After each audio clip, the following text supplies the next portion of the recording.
Senhoras e senhores, boa tarde. Pedimos a gentileza de se acomodarem para que possamos continuar com a quarta palestra do dia.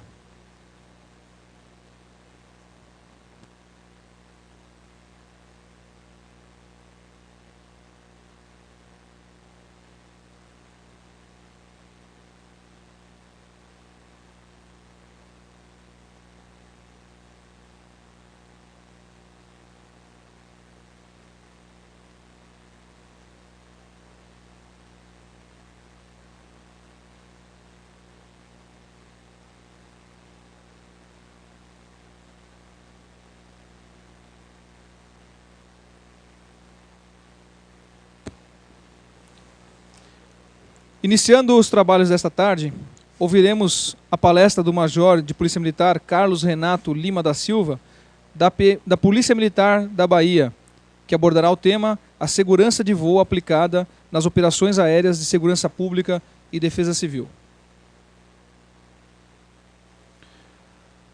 O Major Carlos Renato Lima da Silva pertence à Polícia Militar da Bahia, atualmente exercendo a função de comandante de aeronave no agrupamento aéreo. É bacharel em Segurança Pública, cursou Engenharia Aeronáutica na Safety, atualmente é instrutor de voo de helicóptero, comandante de aeronave de helicóptero e investigador sênior de acidentes aeronáuticos. Mestre em Segurança de Voo pelo Instituto Tecnológico de Aeronáutica, o ITA, atua como investigador sênior de acidentes aeronáuticos credenciado pelo CENIPA. Desenvolve pesquisa na área de prevenção e investigação de acidentes aeronáuticos. É piloto comercial de helicóptero desde agosto de 2000 e instrutor de voo de helicóptero desde 2006, tendo forte atuação na aviação de segurança pública e de defesa civil, em nível nacional, segmento pelo qual operou em mais de 20 estados federados. É instrutor também na área de segurança operacional, sendo o único integrante da aviação de segurança pública e de defesa civil que é credenciado pelo CENIPA como investigador sênior. Participou de comissões de investigação em casos de repercussão no cenário nacional, como o acidente envolvendo o helicóptero da Secretaria de Defesa Social de Alagoas, cuja matrícula é o Papa Romeu Sierra Charlie Oscar, em 2009, e o acidente com o helicóptero Papa Romeu Oscar Mike Oscar, que vitimou fatalmente 6 pessoas e uma criança na cidade de Porto Seguro, na Bahia. Em 2011, quase envolvendo o governador Sérgio Cabral, do Rio de Janeiro.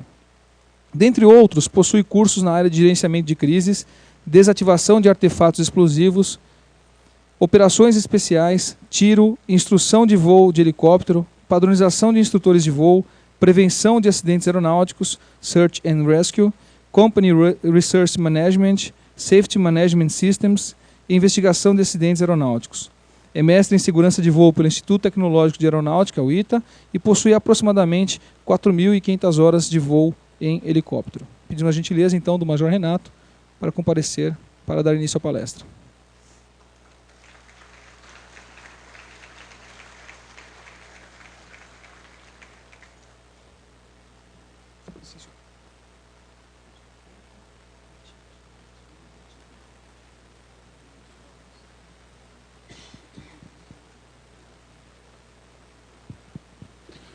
Uma boa tarde.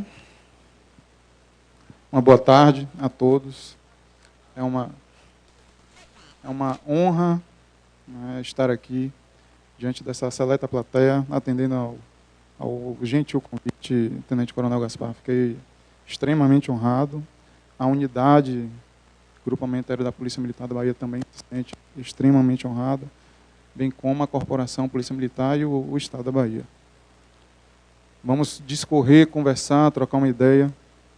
Esse período aqui, que não é um período muito fácil, né? Pós-almoço. Não é isso, meu caro bem? Período pós-almoço. Mas como aqui está aquele friozinho, né? Já não fica tão perigoso. Não é, comandante Reinaldo? Então vamos tocar em alguns assuntos, por vezes, não muito agradáveis, né, à vista. Mas são coisas que têm que ser vistas, ditas, refletidas, para que a gente fique fora desse cenário aí, do cenário indesejado. Vamos lá. Bom, então, o objetivo é fazer uma difusão da doutrina de segurança de voo, aplicada à Operação Aérea de Segurança Pública e Defesa Civil. E vamos seguir esse breve roteiro aí. Falar um pouquinho sobre os conceitos na área de investigação de acidentes, as mudanças ocorridas com a NSCA 313, que está recente, e está, inclusive, sendo revista em várias coisas, se calou em algumas, está silente em alguns pontos. Os comentários sobre acidentes aeronáuticos na Operação Aérea de Segurança Pública e Defesa Civil e uma conclusão. Bom, falando em segurança de voo, vamos ter que falar em dois órgãos, basicamente, dois agentes, né, dois órgãos oficiais. O primeiro deles é a ANAC, o comandante Reinaldo discorreu, né, anteriormente, e na ANAC a gente tem como referência aí a Superintendência de Segurança Operacional, e o CENIPA, de forma mais específica, nessa questão da investigação de acidente, que é o que nós vamos tratar, que é uma organização do Comando Aeronáutico, né, da Força Aérea Brasileira, e tem por finalidade o planejamento, né, planejar, gerenciar, controlar, executar as atividades relacionadas com a prevenção e com a investigação de acidente. A investigação, ela nada mais é do que uma atividade preventiva, apesar de estar agindo ali quando a prevenção anterior ela falhou, né? Mas a investigação ela tem por objetivo prevenir. Nós vamos ver, inclusive, conceitualmente. O CENIPA ele é o órgão central do CIPAE, né, do Sistema de Investigação e Prevenção de Acidentes. Bom, acidente aeronáutico, vamos ver uma definição rápida, que essa definição ela já está na 313, na nova NSCA, e tem inclusive uma parte aqui abaixo, que está destacada, que é para as aeronaves não tripuladas. Isso até então não existia, né? Era só para as aeronaves tripuladas. Então, uma ocorrência aeronáutica relacionada à operação de aeronave, no caso da aeronave tripulada, a vida entre o momento em que uma pessoa nela embarca com a intenção de realizar um voo, até o momento em que todas as pessoas tenham dela desembarcado. Ou, no caso da aeronave não tripulada, toda ocorrência é a vida entre o momento que a aeronave está pronta para se movimentar, com a intenção de voo, até a sua inércia pelo término de voo e seu sistema de propulsão tenha sido desligado. E durante os quais, pelo menos uma das situações seguintes, das 3 situações seguintes ocorra. Lesão grave ou morte, danos ou falhas estruturais severos, e a aeronave ela seja considerada desaparecida, ou o local onde ela se encontra ele seja absolutamente inacessível. Às vezes acontece isso, não tem como chegar, nem helicóptero, o que seja, não tem como a equipe acessar aquele local para fazer a primeira etapa, que nós vamos ver aí, que é a ação inicial, e por consequência da curso a investigação. Bom, ocorrido um acidente, a primeira medida, né, a medida preliminar, é a ação inicial. A ação inicial ela é realizada no local do acidente. É interessante que ela seja o mais rápido, a equipe seja deslocada o mais rápido possível. Então, houve um acidente, o local tem que estar preservado. É comum pessoas quererem levar souvenirs, né, quer levar uma peça ali de lembrança, né, por mais absurdo, estupefato que isso possa parecer. Então, tiram peças, mudam peças de lugar, alteram a posição, e isso vai interferir lá na frente. Porque nessa ação inicial nós vamos confirmar, coletar e confirmar dados, preservar os indícios, apurar os danos iniciais causados à aeronave ou pela aeronave, bem como levantar outras informações necessárias para servir como facilitador no processo de investigação. Uma ação inicial que ela não consiga ser bem feita vai fatalmente resultar numa investigação de insucesso. A ação inicial, a ação preliminar, ela é fundamental, ela é decisiva para que a investigação ela chegue no seu objetivo, que é a verdade real dos fatos. Portanto, nós que, na esmagadora maioria das vezes, temos a capacidade de chegar ao local do acidente rapidamente, né, devemos ter essa preocupação em colaborar com o sistema, em fazer a preservação, né, o isolamento e a preservação do local. Feita a ação inicial, vamos para a investigação, que é um processo realizado com o propósito de prevenir novos acidentes, né? Foi o que eu falei, fiz o comentário no slide anterior. Compreende reunião e análise de informações, obtenção de conclusões, incluindo a identificação dos fatores contribuintes, aquele termo que todos nós já conhecemos, né? A terminologia que nós usamos não não são causas, né, ou não é causa do acidente, são fatores, né, fator que contribui para o acidente, fatores contribuintes para o acidente. Visando a formulação de recomendações sobre segurança de voo. Então, o produto final são as recomendações de segurança de voo. Então, vamos pegar todo aquele cenário, criar as hipóteses, verificar o que aconteceu, ouvir as pessoas, chegar a um juízo de valor e emitir as necessárias recomendações para evitar a recorrência, até porque é extremamente difícil assistir um acidente novo, né? Os acidentes eles são repetitivos. Vê ali, no outro lugar, repete, e os fatores contribuintes são os mesmos. Às vezes chega o absurdo do quadro ser o mesmo, né? Do resultado ali ser o mesmo. A aeronave quebra na mesma posição, quadros bem semelhantes, pega acidentes em locais totalmente distintos, às vezes continentes distintos, e quando coloca no paralelo, parece que foram as mesmas pessoas, a mesma situação.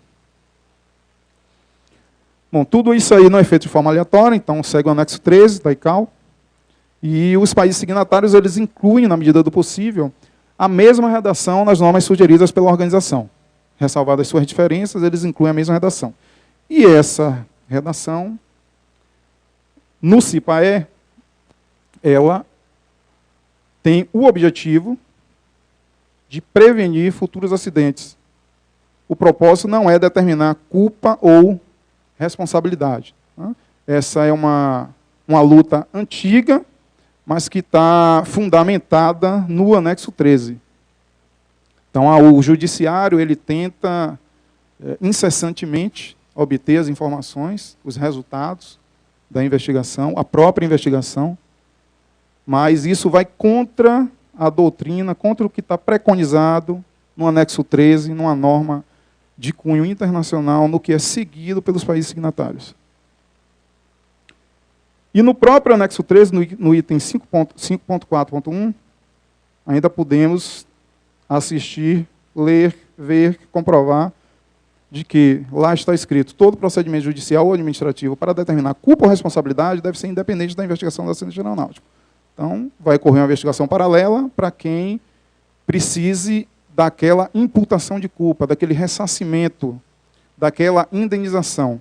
Até porque, a depender do acidente, a família das vítimas vai pedir indenização, a casa atingida vai querer ser ressarcida. Então, tem outras pessoas com outros interesses que não necessariamente é o de evitar acidentes.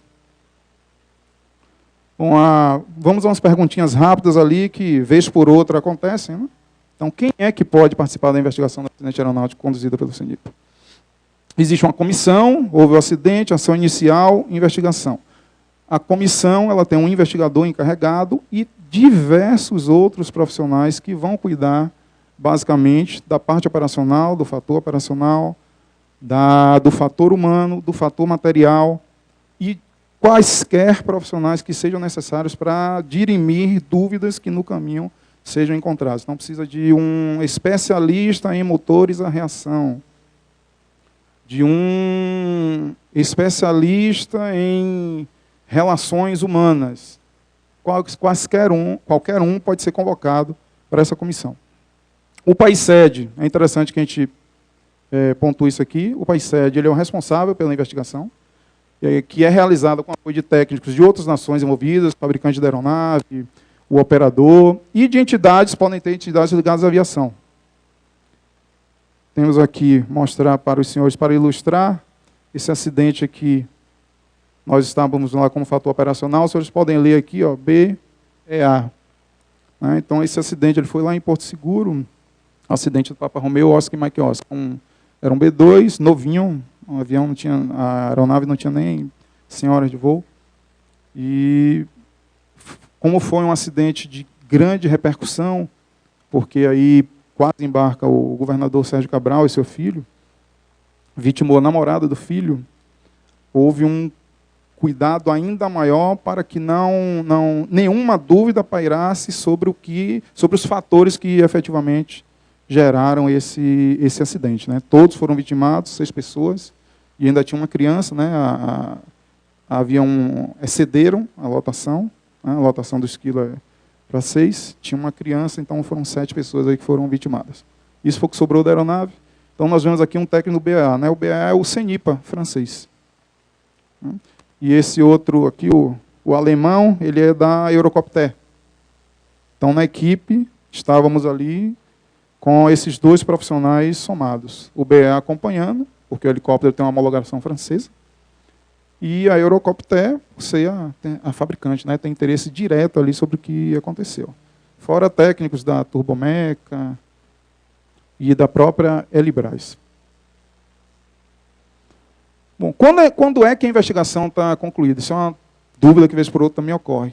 Qual é o prazo que tem a investigação? Não tem prazo. O prazo é aquele necessário para que se chegue à conclusão sem qualquer dúvida, ou à conclusão que se pode chegar diante dos elementos que foram reunidos. Então, não tem prazo para concluir a investigação. Em regra, né, como uma referência, em regra, e isso serve para internacionalmente, são 18 meses. A prática mostra que dá mais ou menos isso aí, 18 meses. Mas não há um prazo legal. Quem pode ter acesso ao relatório final? Todo mundo. O relatório final é público, ele está inclusive publicado no site do CENIPA. O que não se deseja é que esse relatório final seja utilizado com a finalidade de imputar culpa, né? De estar imputando ali responsabilidade, de estar fora dessa filosofia de prevenção de acidentes. Mas o relatório final ele é ostensivo de domínio público. Falei na NSA 313, vamos falar rapidamente ali de algumas mudanças. A NCA é uma norma de sistema do Comando Aeronáutico, que é uma publicação destinada a reger o funcionamento de um sistema, contendo determinações específicas e disciplinando matérias e assuntos ligados à atividade meio do sistema considerado. Nesse caso aqui, no sistema que nós estamos trabalhando, o Sistema de Investigação e Prevenção de Acidentes Aeronáuticos, o CIPAE, ela é elaborada pelo CENIPA, que é o órgão central do CIPAE. A 313, a nova legislação, ela estabelece protocolos, responsabilidades, atribuições, todas atinentes, todas referentes à investigação de acidentes aeronáuticos. Então, quem quiser conhecer um pouco mais de investigação de acidentes aeronáuticos, tem aqui, é interessante, faça a leitura dessa NSA. Ela é nova, conforme diz, está sendo revista, até porque ela revogou, por exemplo, ela revogou 5 outras, a NSA 3.1, a 3.5, a 3.7, a 3.9, a 3.11 e a 3.5, as que estão ali destacadas, a 3.5 e a 3.7, elas são de porte obrigatório na aeronave. Então, eu tenho que estar embarcado na documentação obrigatória da aeronave, eu tenho que ter a 3.5, ou tinha que ter, melhor dizendo, tinha que ter a 3.5 e a 3.7. A 3.13, ela revogou, mas ela não disse, ela se calou, ela está silente sobre o que é que deve ser incluído. Houve o reforço, né, o retorno, o reforço do tema da expressão segurança de voo, que em 2008, com o SMS, migrou para o termo segurança operacional. Então, hoje, com a 313, nós retornamos a essa expressão, segurança de voo. E ela ficou conceituada como segurança operacional aplicada especificamente à atividade aérea e tem por objetivo prevenir a ocorrência de incidentes graves e incidentes graves e incidentes aeronáuticos. Segurança operacional passou a ser conceituada como estado no qual o risco de lesões às pessoas ou danos aos bens se reduz e se mantém a um nível aceitável ou abaixo deste, por meio de um processo contínuo de identificação de perigos e gestão de riscos. Então, o termo segurança de voo, ele retorna à atualidade, com a 313. É admitida ainda a possibilidade de investigação de ocorrências aeronáuticas envolvendo aeronaves experimentais e aeronaves não tripuladas, os VANTs, coisa que até então não existia, né? Nem com relação às aeronaves experimentais e muito menos com os VANTs, cuja operação está bem incipiente, particularmente em termos de regulamentação, né? A ANAC ela tem desenvolvido esforços no sentido de operacionalizar isso aí, mas ainda está muito incipiente a questão do VANT. Bom, vamos conversar de forma bem sincera sobre 5 acidentes ali. 5 acidentes envolvendo aeronaves de segurança pública. Bom, primeiro caso, daqui do grupamento, acidente ocorrido com o modelo AS350, o Esquilo, Oscar Golf, na Fernão Dias, município de Iriporã, em 2000. Operador, grupamento de rádio patrulha aérea, da Polícia Militar do Estado de São Paulo, tipo de colisão, colisão em voo com obstáculo. Danos, 4 ocupantes sofreram lesões leves e a aeronave ficou irrecuperável, né? Exceto o motor. Vamos ler de forma breve aqui o histórico. A aeronave decolou o campo de Marte com piloto mais 3 tripulantes, todos militares pertencentes ao grupamento, a fim de realizar uma missão aérea de busca e cerco a grupos marginais que haviam evadido para a região próxima de Franco da Rocha, na Grande São Paulo. O piloto estava realizando um sobrevoo a baixa altura, em um local apontado por viaturas da Polícia Militar, quando recebeu a informação de que uma senhora havia visto 2 homens armados sequestrarem um automóvel de cor preta e fugirem em alta velocidade. O piloto iniciou o sobrevoo da rodovia Fernão Dias e interceptou o veículo suspeito. Após a chegada das viaturas, o piloto realizou uma subida em espiral e, ao atingir a altura de aproximadamente 70 metros, 210 pés, nivelou e reiniciou o sobrevoo da referida rodovia, ainda em busca de outros veículos suspeitos.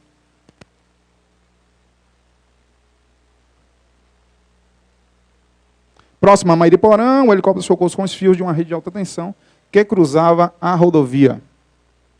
Portanto, naquela altitude ali de 200 pés aproximadamente. O piloto conseguiu conduzir a aeronave para um pouso forçado em uma área de vegetação baixa próxima à rodovia. Portanto, teve uma preocupação com terceiros no solo, né? Em consequência, os tripulantes sofreram lesões leves e a aeronave ficou completamente destruída. Bom, esse é um juramento que nós fazemos, né, quando ingressamos, quando saímos, nesse caso aqui, dos oficiais, né? Ao ser declarado aspirante oficial da Polícia Militar, assumo o compromisso de cumprir rigorosamente as ordens das autoridades a que estiver subordinado e de me dedicar inteiramente ao serviço policial militar, à manutenção da ordem pública e à segurança da comunidade, mesmo com risco da própria vida. Então, vamos guardar, aqui ainda vamos falar sobre isso mais à frente, mas vamos guardar aí a mente essas expressões que estão destacadas aqui. Assumo o compromisso de cumprir rigorosamente as ordens das autoridades, mesmo com risco da própria vida. Então, quando ingressamos, só muda aí que, ao ingressar, o restante é o mesmo. E para todas as forças, esse é o núcleo, né? Assumir o compromisso rigorosamente e mesmo com risco da própria vida.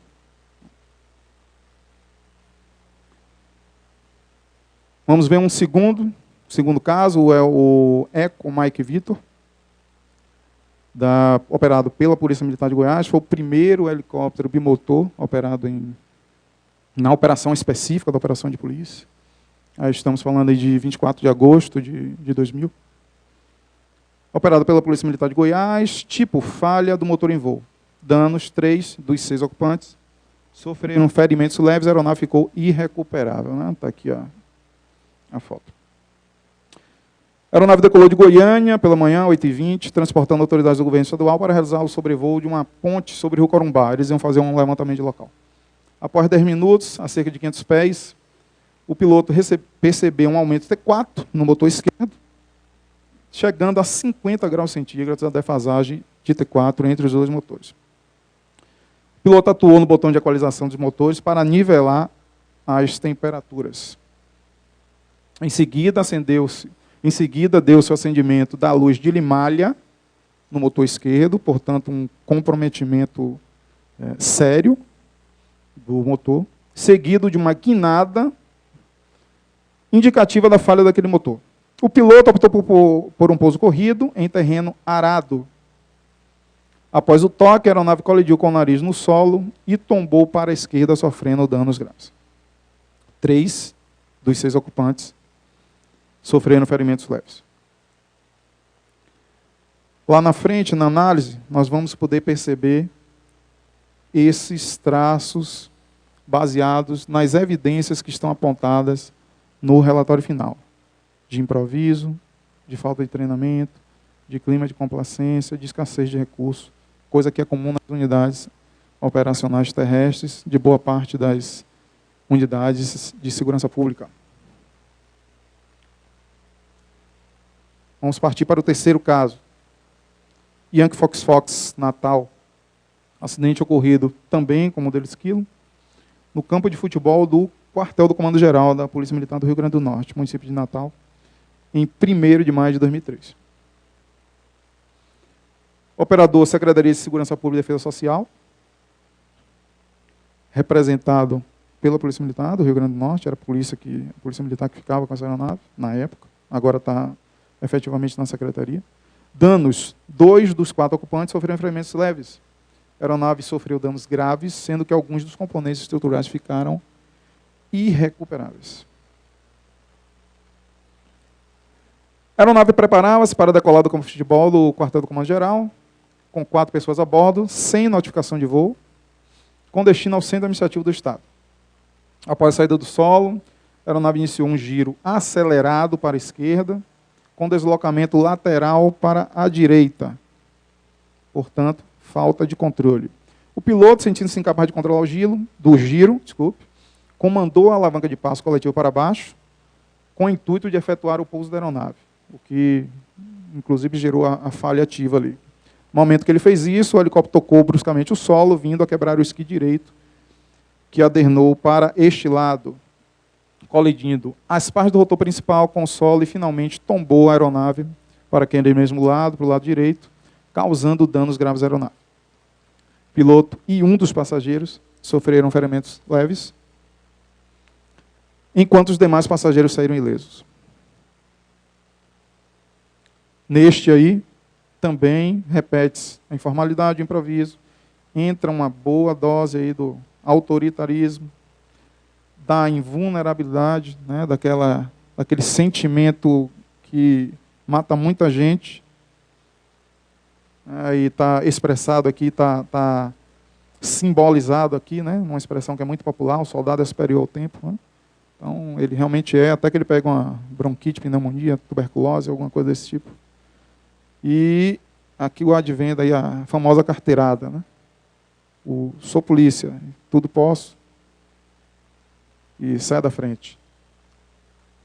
Bom, Eco Delta Sierra, uma operação na região de Caatinga, na divisa, Bahia, Pernambuco, Alagoas, Sergipe, região da Maconha, operado pela Secretaria de Defesa Social, acidente em 24 de setembro de 2004, colisão em voo com obstáculo, danos, 2 dos 6 ocupantes sofreram ferimentos leves.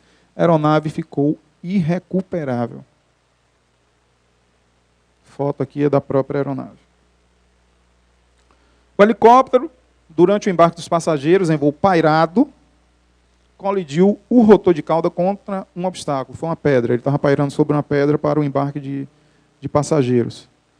Na região de São Francisco, na região da Maconha, né, existe maconha tanto no continente quanto nas ilhas. E nas ilhas normalmente não tem onde pousar. Você fica pairado para embarque, desembarque. E ele estava pairado sobre uma pedra. Então o obstáculo colidiu foi uma pedra. Após a colisão, a aeronave prosseguiu para um local próximo, vindo a pilonar. Os 2 pilotos e 2 passageiros saíram ilesos. O operador de sistema e um passageiro sofreram lesões leves. A aeronave sofreu danos graves. A operação era uma operação conjunta, Polícia Militar com Polícia Federal, que é comum. Agora, esse semestre mesmo, nós estamos iniciando uma operação dessa com a Polícia Federal. É comum isso, acontece 3, 4 vezes no ano, e no embarque de um policial federal, houve um desequilíbrio, ele puxou o cinto, né, aquela parte de trás do cinto do esquilo, essa puxada do cinto trouxe o corpo do comandante, que trouxe o cíclico, que cabrou a aeronave, que estava próxima da pedra, que atingiu o rotor de cauda, tentou chegar ao outro lado, e chegou, mas o pouso foi aquele que nós vimos ali.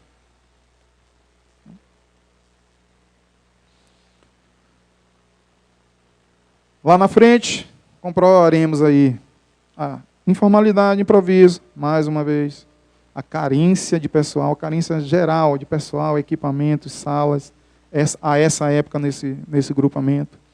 Comandante da unidade sem conhecimento técnico, não era piloto, era um comandante que não tinha qualquer conhecimento técnico com relação à aviação. E não existia técnico qualificado na seção de segurança de voo.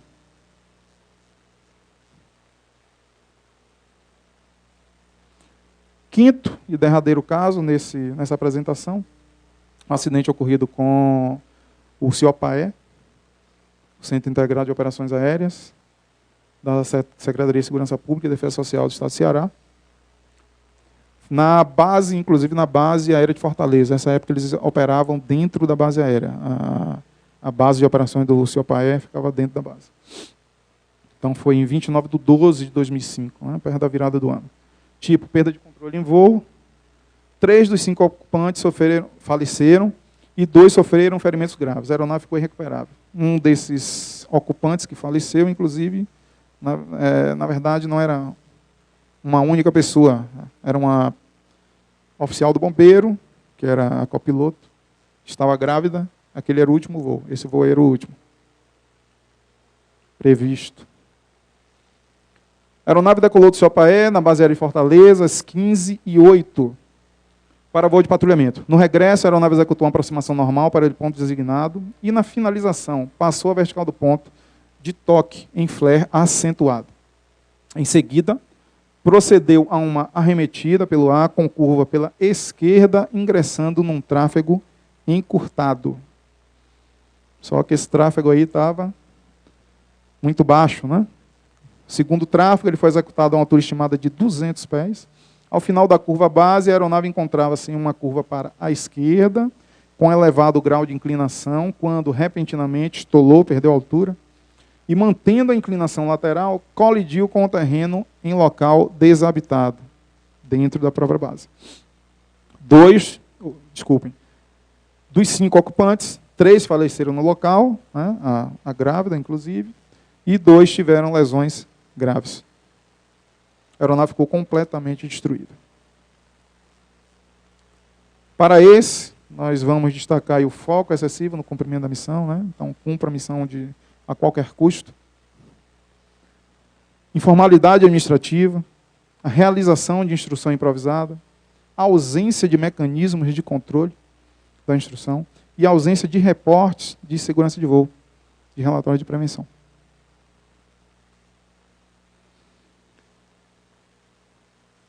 Algumas evidências pontuadas aqui pelo relatório final desses acidentes. Bom, no primeiro caso, pontua a ausência de manuais de procedimentos que normatizassem as operações aéreas, documentação esparsa sobre o conceito de operação e um ponto bastante importante, a ausência de copiloto e acúmulo de funções para o comandante da aeronave. A aeronave ela é homologada para voar com um piloto, então ela pode voar com um piloto. Mas na operação aérea de segurança pública e defesa civil, isso é uma coisa temerária, né? Uma coisa perigosa, nos torna vulneráveis, né? Temos exemplos aí, tanto na aviação de segurança pública, o comandante Sattler, quem porventura conhece aqui, da Polícia Rodoviária Federal, uma operação naquela região ali do São Francisco, em que mostrei a aeronave de Pernambuco. O comandante Sattler tomou um tiro no braço, tiro de fuzil, não voa mais desde então, porque ele não recuperou os movimentos. E quem pousou a aeronave foi o segundo piloto. Alguém deve ter visto aqui a prova de que só atinge todo mundo. Um avião da TAM que é para Paris, lá em Salvador, agora, esse mês. O piloto teve morte cerebral faz 5 dias, salvo engano. O segundo piloto pousou a aeronave. O comandante teve um AVC em voo. E aí pousou em Salvador. Foi retirado, morte cerebral. Então, a necessidade de haver 2 pilotos na segurança pública, ela é uma situação quase que indiscutível. Tecnicamente, ela é indiscutível. E nós estamos aqui na discussão técnica, né? Não é discussão política nem estratégica.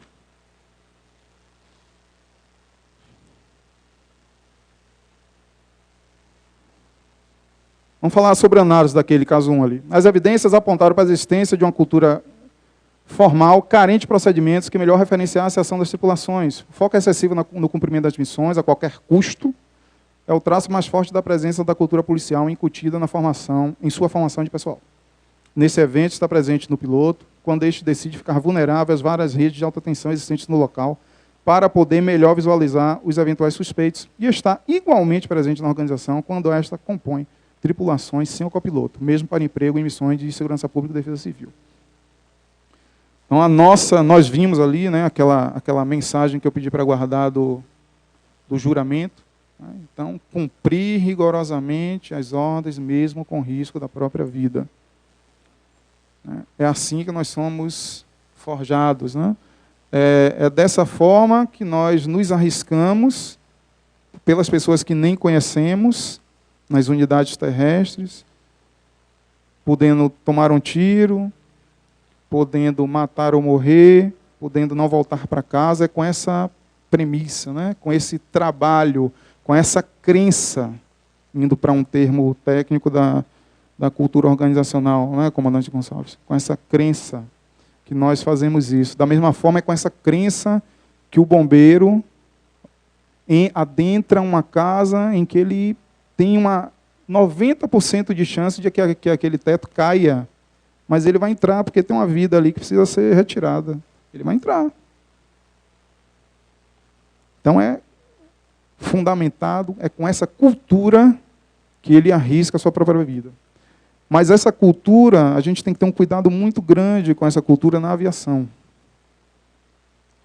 Eu falo isso com muita tranquilidade, se isso aí nos leva a esse pensamento, existe uma especialidade na atividade de segurança pública, onde isso é ainda mais presente, que são as operações especiais, os comandos, né, os famosos caveiras. Eu sou um caveira. Me policio muito, demais, porque para o caveira é qualquer missão, a qualquer hora, em qualquer lugar, de qualquer maneira, ele vai cumprir. E aqui não dá para ser assim. Na aviação não dá para cumprir de qualquer maneira, qualquer hora, em qualquer lugar, de qualquer jeito. Porque tem riscos a serem gerenciados. Tem a meteorologia, tem um limite da máquina, tem um limite do homem, tem uma série de coisas que nós temos que pesar. Claro que se isso puder ser gerenciado, vamos entrar numa exposição calculada, gerenciada. Mas não pode ser feito de qualquer jeito. Até porque pessoas que ali entram desacordadas, vítimas nos socorros de acidentes, por exemplo, aquela vítima está entrando, não tem nem a opção de dizer entra ou não entra, ela está sendo socorrida. Todos que estão na aeronave estão confiados, qualquer pessoa, eu vou voltar para Salvador daqui a pouco, estou confiado que o comandante da aeronave que eu vou entrar é o melhor do mundo. Né? Estou achando que aquele cara ali, Então, todos aqui que entram na aeronave, particularmente os tripulantes, né, as tripulações, que todos os dias estão arriscando as suas vidas em benefício dos outros, estão confiados no comandante.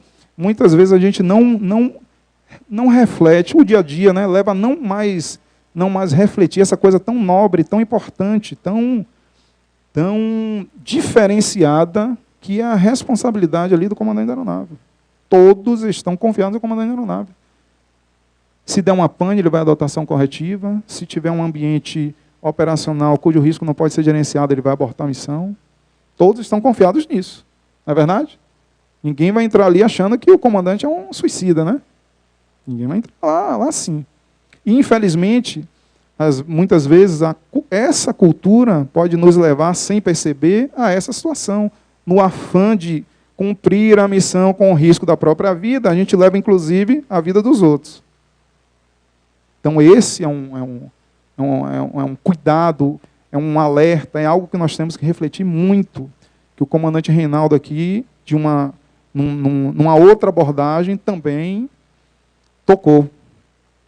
Temos que ter muito cuidado com isso aí. Mas vamos lá que o tempo urge. Caso 2, vamos voltar para ele, o Eco Mike Vitor, na Polícia Militar de Goiás, o bimotor. Então havia indicativos de baixa valorização das informações e ações voltadas para a prevenção de acidentes. Não se preenchia relatório, a prevenção de acidentes era tratada como algo a prejudicar, a engessar o voo e não ajudar. Clima organizacional caracterizado pela informalidade e complacência com as falhas latentes. Então, a falha latente, por conceito, né, uma hora ela vai se manifestar. E essa manifestação pode custar a vida de alguém. Estrutura organizacional